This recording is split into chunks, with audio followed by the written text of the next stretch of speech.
All over America, everything stops on the 4th of July, on Christmas, Labor Day, and Super Sunday.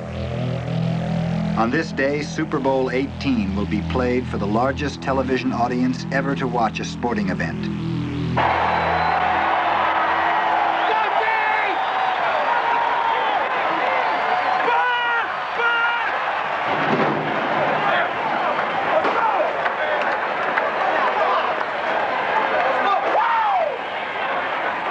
The Los Angeles Raiders, for the moment, the best football players in the world.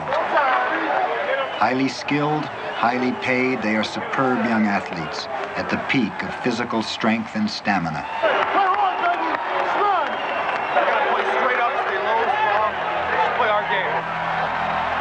A few have played for 10 or 15 years. But on the average, careers in the NFL last only 4.5 years. Injuries, age, and fierce competition take their toll. Soon, too soon, these men will be ex-football players.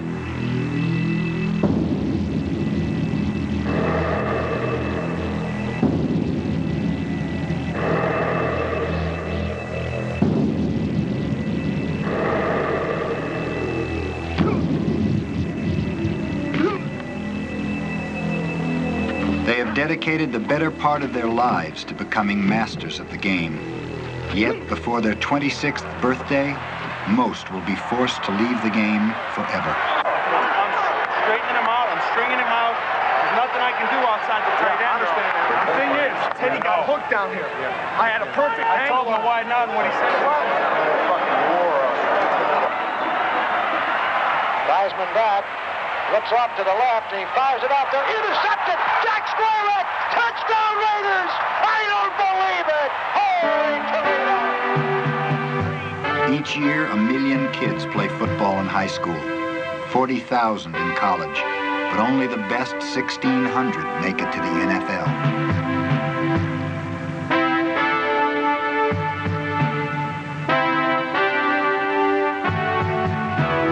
Virtually all of them learned their dangerous and exotic trade in college, but 74% never received their college degree. Many will enter civilian life with few marketable skills. Most will be plagued with football injuries for the rest of their lives. We convince the world that we're world champions, and there's no doubt about it. Oh, who's going to take my picture? Football been very, very good to us. No, we knew they got a good defensive line. We just knew we had to go out there and physically pound on them, and that's what we like to do. Isn't that great, huh? One man who played far longer than most is the legendary Double O, Jim Otto, Raiders center for 16 years. Jim Otto, I guess the greatest all-pro center that's ever played this game, and you were here with your football team. All of a sudden, now you're here in a suit. Would you fit in with this offensive game? Kind of hide in there a little bit. Well, I played at about 263, so I could have probably been in David's shoes. He's in my shoes, basically the same as I was at the time. I could fit in there.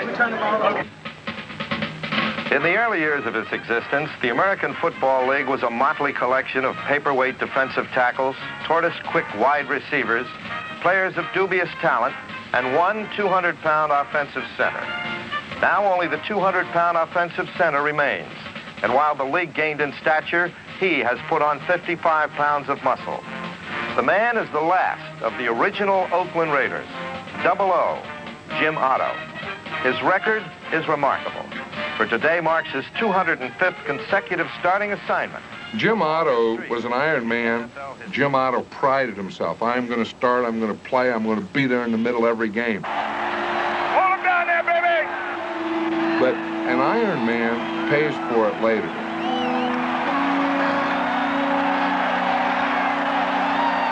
Through college in the first part of professional football, I may have had 30 concussions. I've broken my nose maybe 25 times. I broke my jaw, I had teeth kicked out. I detached the retina in my right eye. I have 2 cauliflower ears from getting kicked in the side of the head where the helmet would crash, and now the cartilage in the ear here is turned like the bone on both ears, and it's very hard. I had 2 elbow operations, where I had to have both my elbows operated and fixed up. several broken ribs at various different times, torn muscles, groin pulls, back injuries, just a lot of different sprained ankles. At different times my ankles would be sprained. Injuries such as maybe tearing your diaphragm off the ilium where it attaches down here on the ilium. You know, you get kicked in the side. It's like a hip pointer, only a little worse because it actually does. You do get a tear in the diaphragm, and the diaphragm is a muscle that helps you breathe. And, golly, just a lot of different little bruises and bumps and charley horses and stuff. Both my kneecaps have been broken.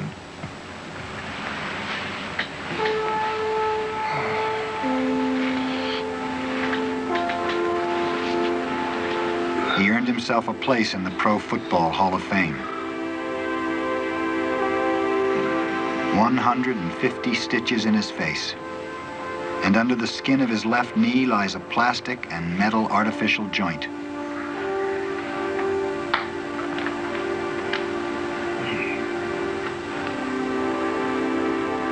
Jim Otto hasn't played football in 10 years. But the pounding and twisting have left virtually every joint in his body arthritic. Now, at 46, he's a successful businessman. But he can barely sit or stand for any length of time. He cannot run, jog, ride a bicycle, or dance with his wife. If you walked into the Raider locker room 10 years ago, you would have seen a guy that lives, sleeps, eats, drinks football.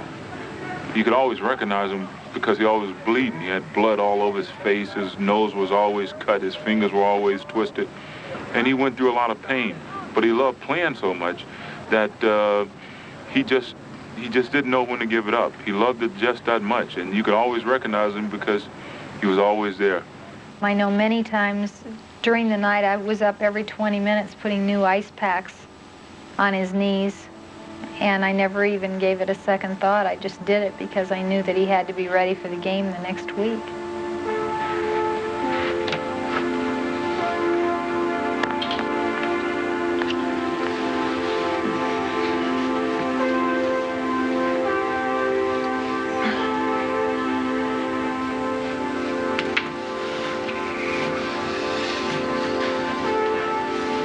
Next month, he must enter the hospital for back surgery or risk partial paralysis.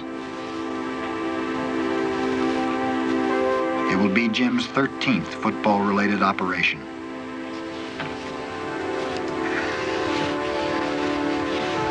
Jim, how do you feel in the morning when you wake up? I feel like I got hit by a truck. I wanted to be that person, like Johnny Unitas or Jim Otto. And I made up my mind that I was going to be that all-American, tall American, you know, the thing from Kellogg's Cornflakes. That stuck with me. And that's exactly what I wanted to do, was be an all-American football player. Roger Stillwell became that all-American. He might have become another Jim Otto. A junior coming back for more Stanford football is Roger Stillwell, number 91. Stillwell, the UPI All-American. In 1975, Stillwell was drafted by the Chicago Bears. He had made it to the NFL. Trophy winner, John Capoletti. Roger Stillwell was a tremendous athlete. He came from a school and a university which wasn't known for defensive linemen, and he was one of the best to ever come out of there. My 1975 season as a rookie was tremendously successful, and I had success that usually only first-round draft picks are accorded. In 1976, we played the Oakland Raiders, and I knew that everybody in the world was going to be watching me, and they were expecting something big from me. As Oakland discovered on its first series, number 71, Roger Stillwell, is one reason the Bears ranked second to San Francisco in sacks in the entire league. Stillwell is an interesting story. A consensus All-American at Stanford, he has blossomed along with the rest of the players. For me, I knew at that point that, you know, my career was going to be successful and that I was as good as the best in the league. So it was a significant moment for me. I was a cheerleader from as far back as I can remember. I always seemed to go with the football star, and when I met Roger, I thought, great, this man, I love him and I adore him, and my life is going to be exciting, and we're going to go to fun places and have money to spend and, you know, just lead a carefree, thrilling life. And it didn't end up that way at all. He played only 4 seasons. In 1979, sidelined with severe knee and back injuries, Roger Stillwell read in the paper that he had been cut by the Chicago Bears. At 26, his career was over.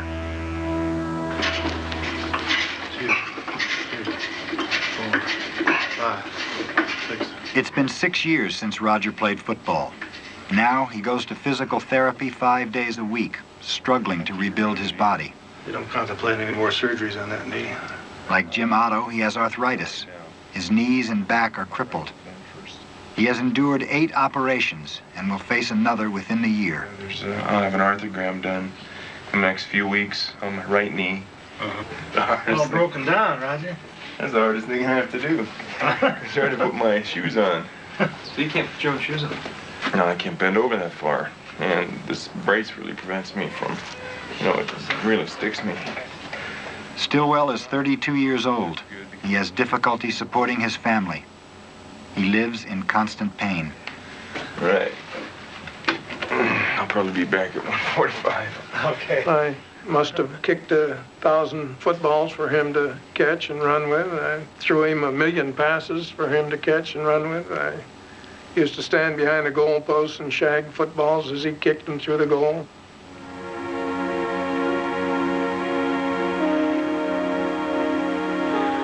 It's been sadness seeing a man of that physical capability completely crippled and hobbled and trying to compete in a world that where a disabled person is really at a disadvantage.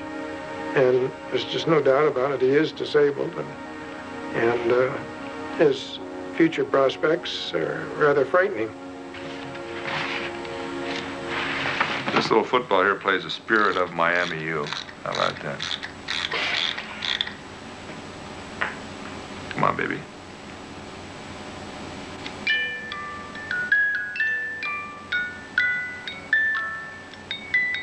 I don't think there's any copyrights on this thing. The spirit of Miami U.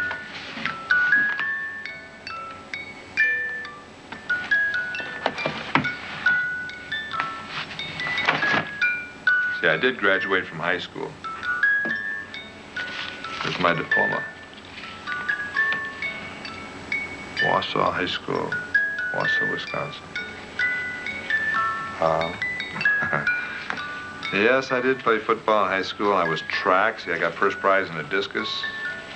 I got some other ribbons. I don't know where they all are, but it was a lot of fun. You can go, oh, here's my letter from high school. Here's one of my letters. How about that? That's old. That's real old.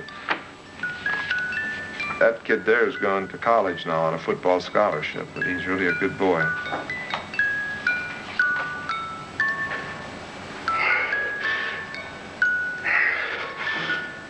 Jim Jr., the Otto's only son. Like his dad, he played football in high school. Now he's headed for Utah State to major in business and play football. Push, push, push. Come on. Come on up. All right, that's good. All right. Every fall, thousands of young men go off to play NCAA college football. Many, like Jimmy, dream of making it to the NFL. It's good. That'll build up all these muscles right in here, and that's what's very important in football. You got to build up all this right in here. That's your driving muscles for driving. You hit a guy, you drive him off the line, and this is where it comes from, right in here. There's a factory out there called the NCAA. They're producing replacement parts every year. And those replacement parts come in on the assembly line, 336 draft choices every season. And they're out for your job. So we are replaceable. We're only interchangeable parts. Like everybody else, I guess the favorites. Washington looks like they're stout, awfully stout. Unfortunately.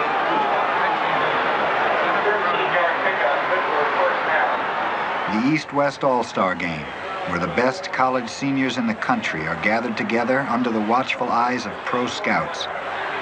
Here, scouts and agents outnumber players 2 to 1.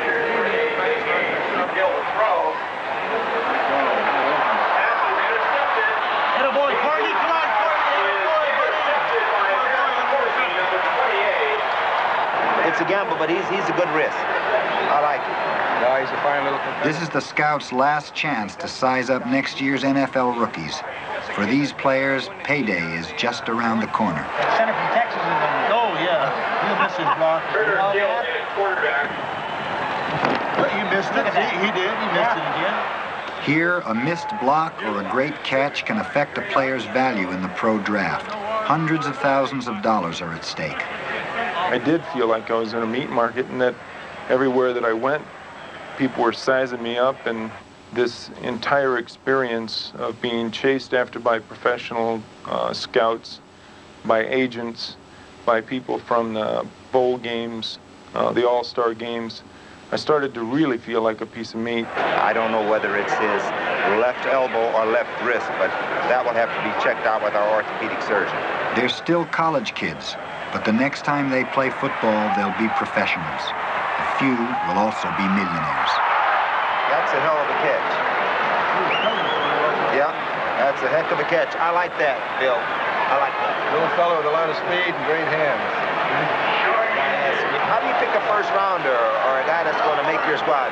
Any guy that'll make my wife sit up on the end of her seat, that's a talent. That means he'll be a winner.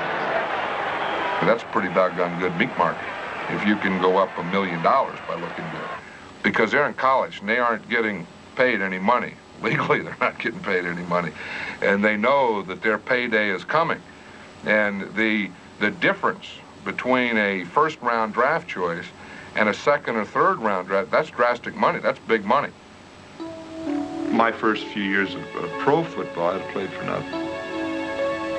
I can remember the first time they took a picture of me as a pro and said, this is going to be on a bubblegum card. I said, wow, I finally made the big time.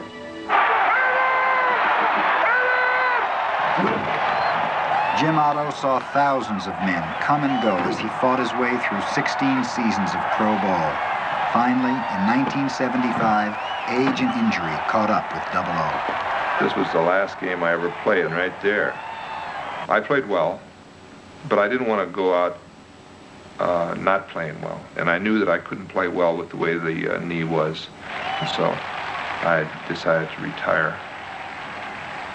And he retired because he was afraid that year his knees were bad. And he said to me, you know I could play at least 8 games, but if I can't make the whole season and then I have to be benched and Dalby come in, the timing of the whole offensive line and the whole offense is off. And he said, I can't let the team down that way.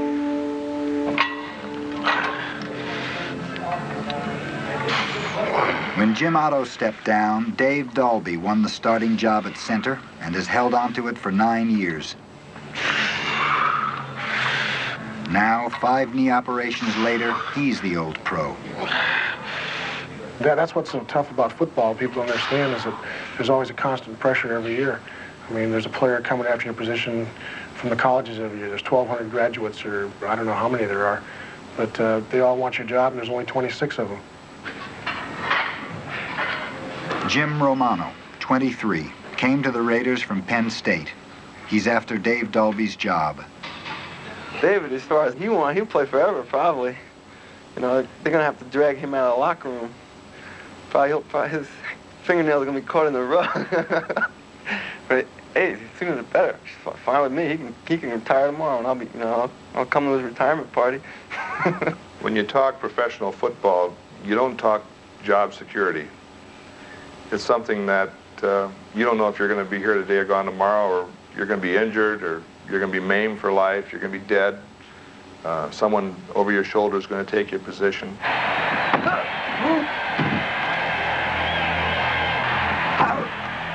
When you first start playing, you think it's forever. you're healthy, you're feeling good, you're on top of your world. So you sort of say, I should be able to play this game until I want to quit. Mm-hmm. But it's not often that way. To survive, a pro ball player has to be tougher than his opponent and tougher than the guy behind him.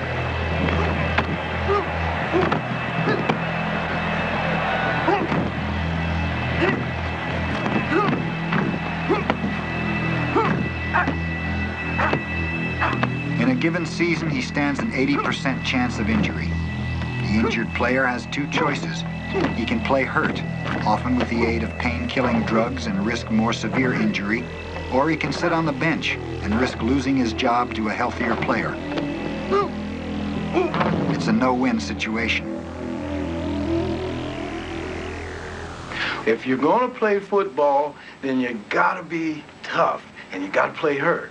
Every coach I've ever had, has always, always asked you, can you go? You start off and playing in the street, and then you play in high school. And if you don't like getting hurt or playing with some hurt, and there's a certain amount of macho-ness to it, you just quit. You don't play anymore. They do something else.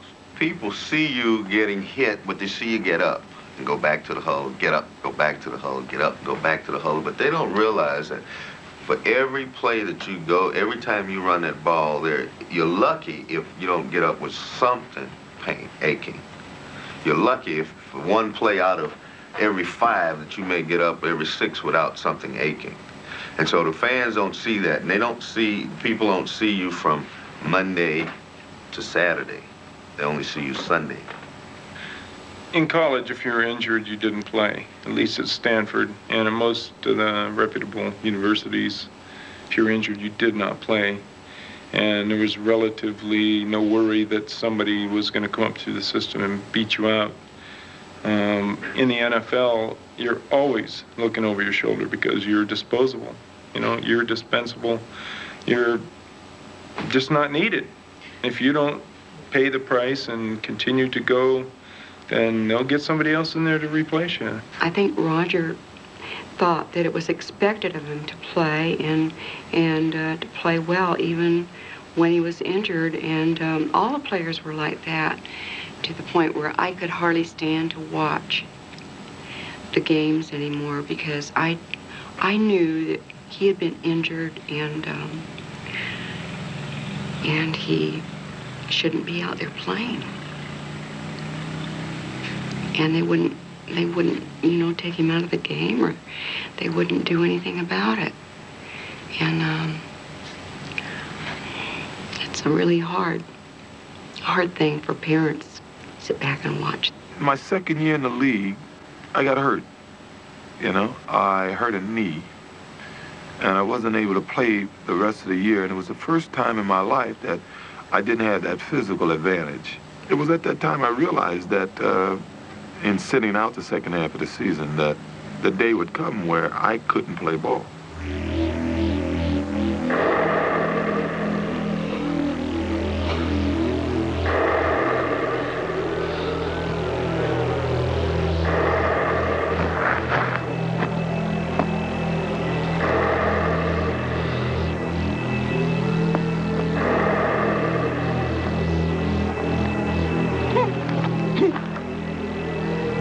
When the ball was hiked, I exploded off on the ball. I've got this running back here, and I'm holding him up, and I'm trying to take him down. And these guys all crashed into my left side here, while Gary had my foot pinned to the ground. And that kind of started the process. I could feel my knee starting to give. I could feel the bands, the ligaments, and the tendons in there starting to quiver. And it's like taking a rubber band and pulling it until it can't go anymore. And then that same feeling that I had the very first time of a chicken bone just going.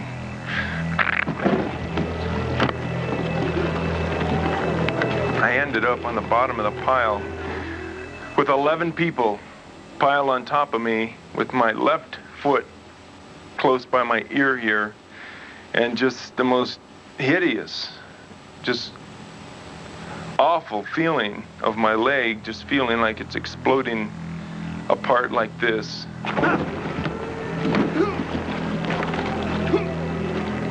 I can feel the muscles tearing, the tendons snap and pop, and I'm laying on the bottom of the pile, and we're laying there, and I can't get anybody off of me. And as we got up, they got up one by one, and I pulled my leg back around like that, and it started to go into shock, which means I didn't have any feeling. That red-hot feeling of pain starts diminishing, and that football mentality took over again and said, hey, Raj, you know, maybe nothing's wrong. You know, let's see, let's get up here. So I get up there, and I turn around in the huddle, and they call the play, and I turn back around, and I start to walk over to where my position is, and I'm thinking, my mind is racing, I'm going, oh God, please, like that, and I take my first step on my leg, and it goes, you know, it's just totally unstable, and I just turned around, and my eyes were just, you know, I'm welling up with tears like this, and I just look around at everybody's, I just said, I gotta go, and I walked off the field, and you know, I just sat there just crying for the rest of the game, not for myself out of pity, but because I had just lost that attachment that I had to that group of guys that I'd worked so hard for and with for 3 years. You know, that achievement of being one out of 1,100 people in the world to play professional football, and it was all over in an instant. That play I described must have taken me 30, 40 seconds to describe. It was, you know, bam, like that. There goes the running back. Here I go this way, and it's all over with, and I'm laying on my back, and my career is laying there on the bottom of a pile.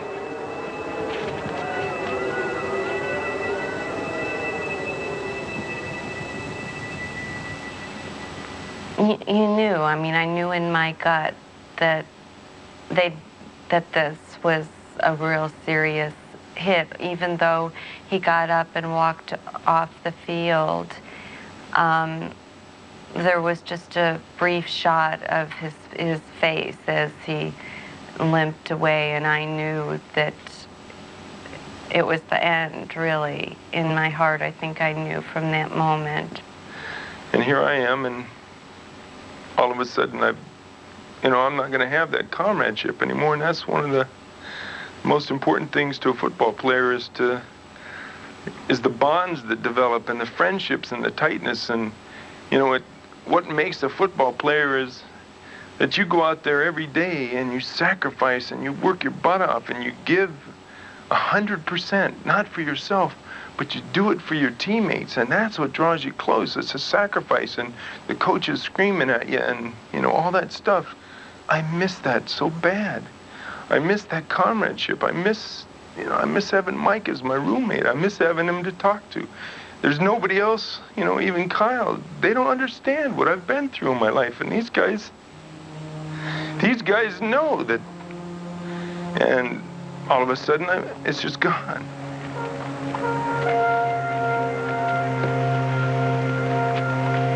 The cruelest thing is it has to end.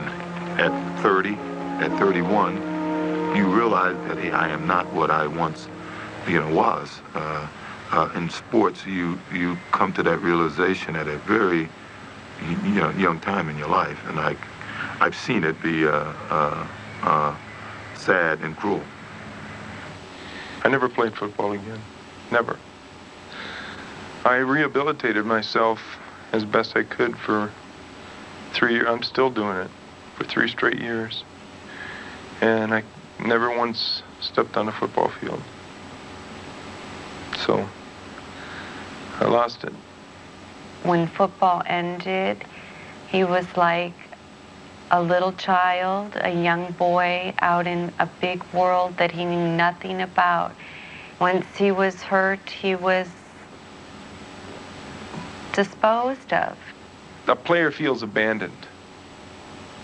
You've lost that caretaker, that great caretaker, the person who's setting everything up and allowing these neat things to happen for you. And all of a sudden that's all gone and you have no idea how to do it. Most athletes never have to make a decision in their life.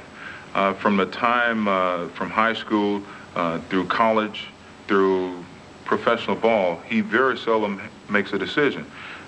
His high school, the coaches help him with his decisions. They help him with his classes. His college is picked for him. I mean, someone decides that that's the best college for you to attend. Your pro team in football, you're drafted. So you go to that team. You never make a decision there. You never make a decision about how much you weigh, how much you eat, what time you go to bed. How to dress, what time to be at a meeting. When lights are out and, you know, when they have their rest period. Even in the off season and their spare time to be ready to play, they have to do X amount of push-ups, they have to work out X amount of time a day. So in most cases, when an athlete is really asked to make a decision, he doesn't have any training. He hadn't made any decisions, so he really doesn't know how to make one. My thing is it becomes a problem with athletes because they've been so regimented. They've been so, everything has been planned out for them, be here. It's a very restricted, regimented life, like going off to Boy Scout camp. We'd like to welcome you here. We count on you guys to be really an outstanding freshman team. Now the rest of you find your coaches. The offensive line over there, the defensive ends are down there, the linebackers over here, the running backs and receivers right over here. From about 7:15 to about 8 o'clock in the meeting with Boyd about lifting. Okay, you're gonna give us a little explanation on it. That's cool. So you don't get no free time. No free time now. Your free time is over. Well, you're looking. By the time he reaches the pros, a player has at least 8 years training behind him, 8 years of regimentation. Pick your feet up. In college, he can spend as much as 60 hours a week learning and playing football, all under the tight control of coaches and trainers. Everything about our lives are dictated through the administration and the coaching staff. You begin to wait for these commands, you know, and you're programmed into waiting. And then all of a sudden, you know, you're out the door and no one calls you and tells you anything. What am I going to do with the rest of my life? Football's over.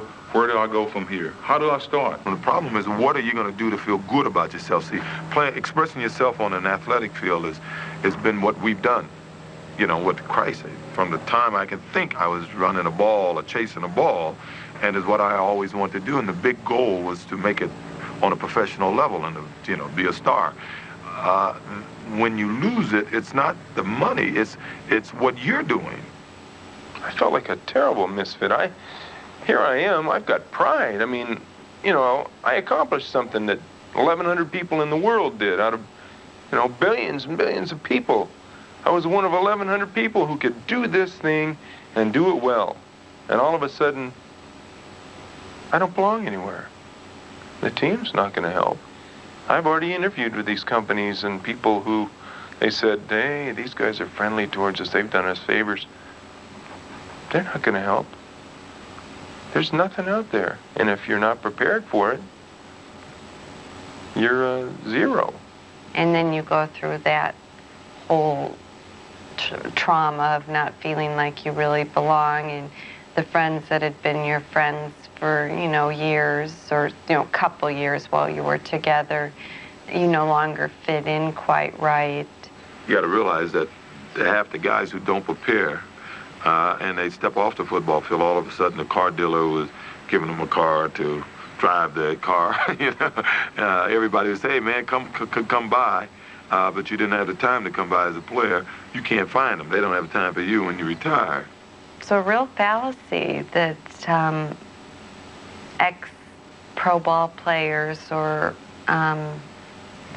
ex-American heroes are offered all these wonderful and fabulous opportunities. At least in Roger's case, no one came knocking on our door. With his handicaps and seemingly endless operations, Roger has been able to work only sporadically since leaving the Bears.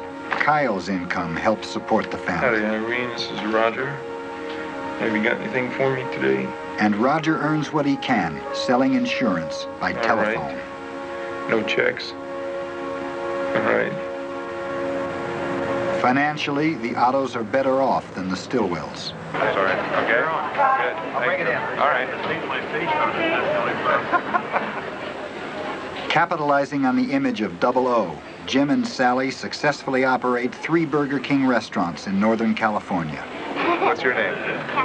K-A-T-H-I-E. Jim is something of a local celebrity, signing autographs, showing off his trophies, telling stories. Still a Raider. Why don't you play football anymore? Because I'm worn out. My knees wore out, and I couldn't play anymore. I couldn't run. How old are you? I'm old enough to be your daddy.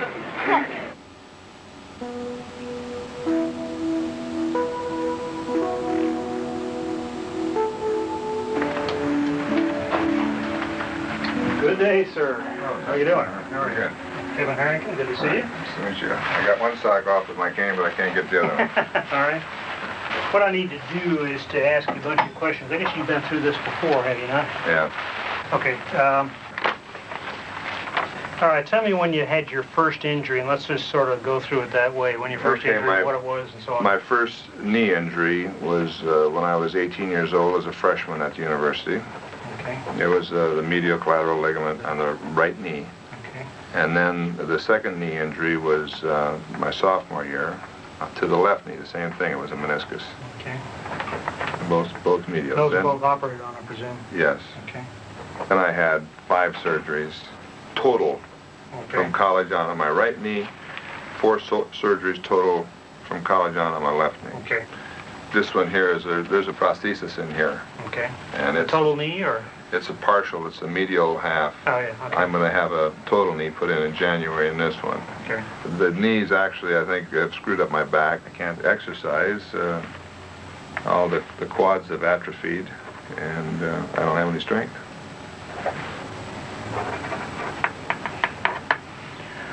All right. That's enough. Well, there's a lot of other things I guess the guy could pick apart, but I've had my share. I paid my price. All right. Was it worth it? Well, I can't do anything today. You know, that part was not worth it. I had a lot of fun. I enjoyed football. It was my game. Mm-hmm. But right today, I can't be on my feet to work or anything. And I think basically he has a life that's going to be one of more or less continuing pain, which, as I say, is partly psychological because he's been an active athletic at a high level of athletic competition for years, and now he has a hard time walking, much less doing anything more than walking. And he was talking about he'd look forward for years to teaching his son football, and when his son got to be the age where he could reasonably take advantage of that, he could hardly walk. This guy is a classic example of the price that many of these people have to pay, and I think in his case, the price is far in excess of the benefit he got. All the way up. That was a bite. And just come back. Let me sort of move it back and forth.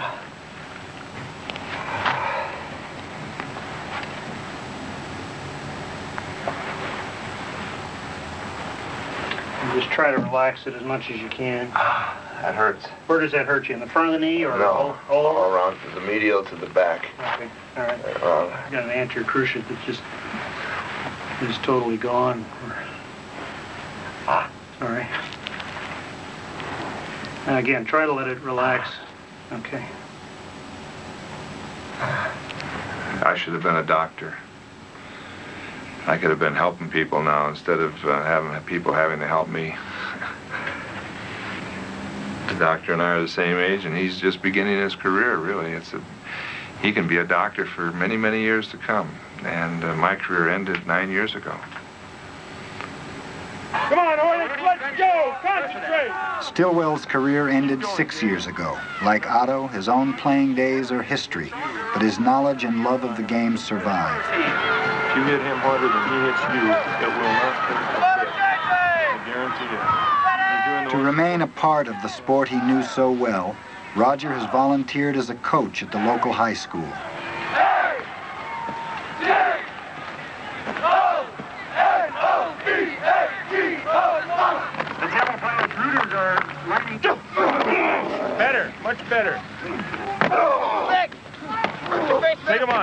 on, take him on. Don't stop your Heads legs. up. Don't stop your legs. Good job. Take him on. That's it. Good, Dave. Arm under, all right. Everybody take a knee. The presentation is now, in honor of dedicating the... Let's get over Tam right now. Let's put these guys so far behind that everybody can play, and it becomes fun. Come on, you guys. We get the ball first, and we've got to go out there, and we have to execute. We have to drive the ball down their throats. Now's the game to develop that killer instinct to go for the throat and to just end it all. Let's blow them away. Good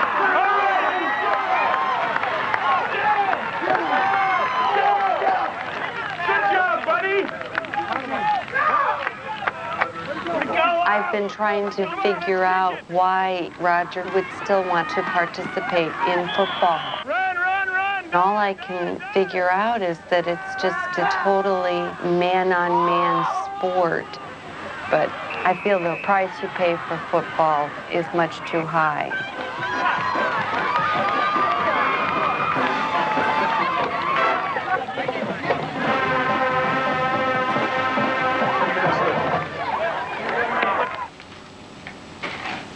For the past 6 years, Stillwell has had to ice his knee and back 7 days a week, 6 times a day. He'll probably endure this regimen for the rest of his life. Every day he takes medication to control inflammation and ease the pain. Saturdays are the worst, after the game. Is that about the right spot? When I get home from a football game, after applying all the ice to the proper appendages, I sit here in my chair and I am completely wiped out. I'm exhausted. It's like I'm wrecked, and I try to stay up. I want to do something, I just will not be able to do it. This is what's so sad and what's so hard to think about is here's this son that I love so much, and he can't be the man that he should be. He's been robbed of it.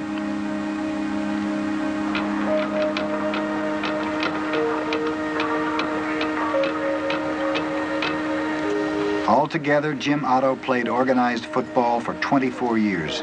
The constant pounding finally, years later, has caused discs in his back to rupture.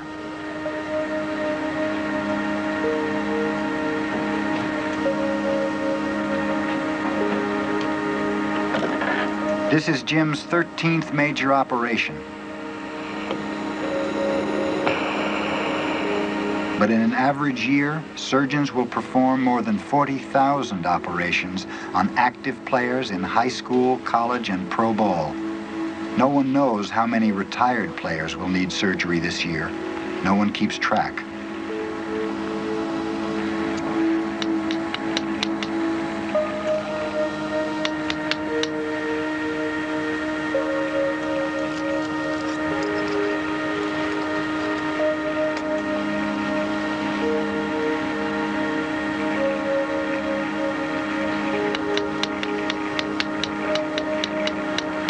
It is now estimated that all retired players suffer from spinal compression.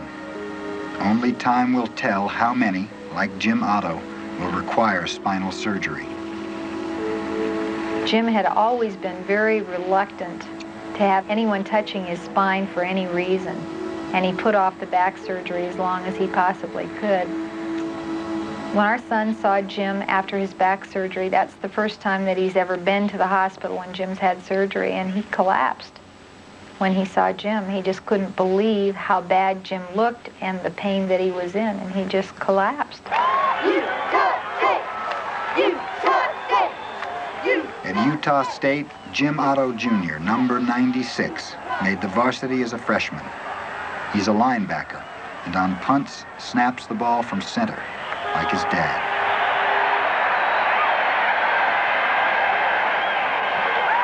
When I see my son playing football now in college, naturally I worry about him as far as injuries could be. I don't want to see him become injured like I was.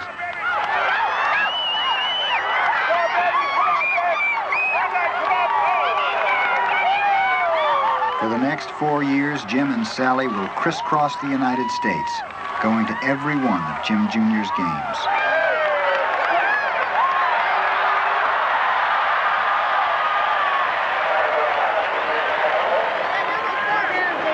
I gave Jimmy a big shot. Oh, well, thank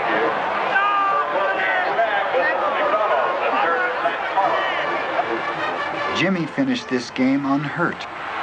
Others were not so lucky.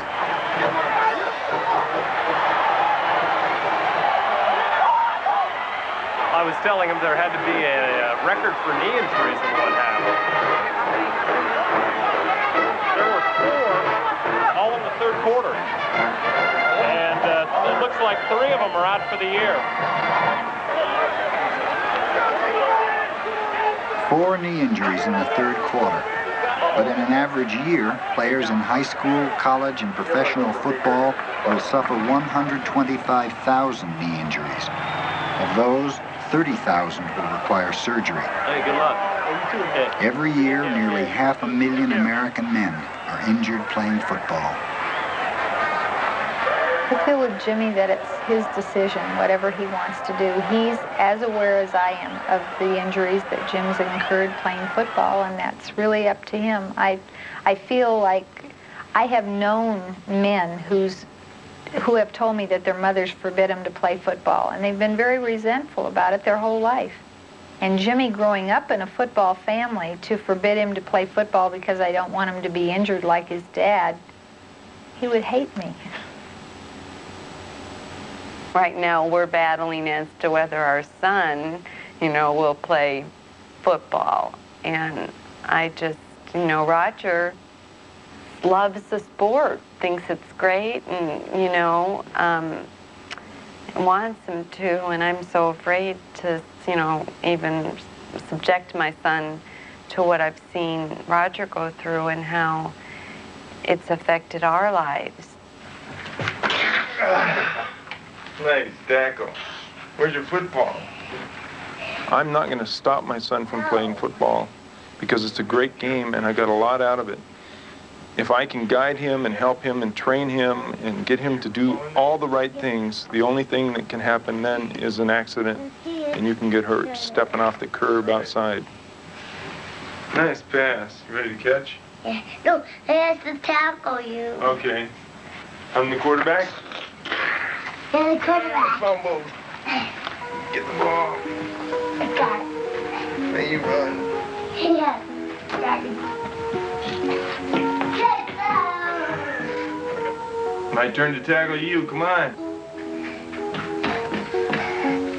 Deep, deep, deep, deep, deep.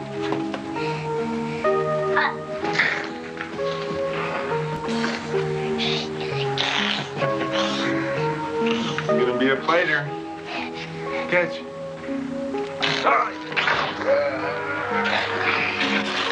Nice tackle.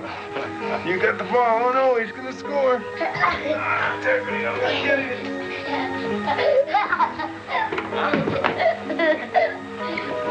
Go for 6. Touchdown. All right. Good job. That's the way to do it. Anybody who's ever played the game of football in the National Football League would want to come back and play again. Sure, the rest of their life is gone from them. My active life is gone. I can't do things anymore either. But I would go back and do it again, and I'll guarantee you that 99 and 44 100% of them would do it. But when I dream, hey, it's the old me. I'm out there on the field, I'm playing, maybe I'm escaping into fantasy land or something, but I'm out there and I am doing it.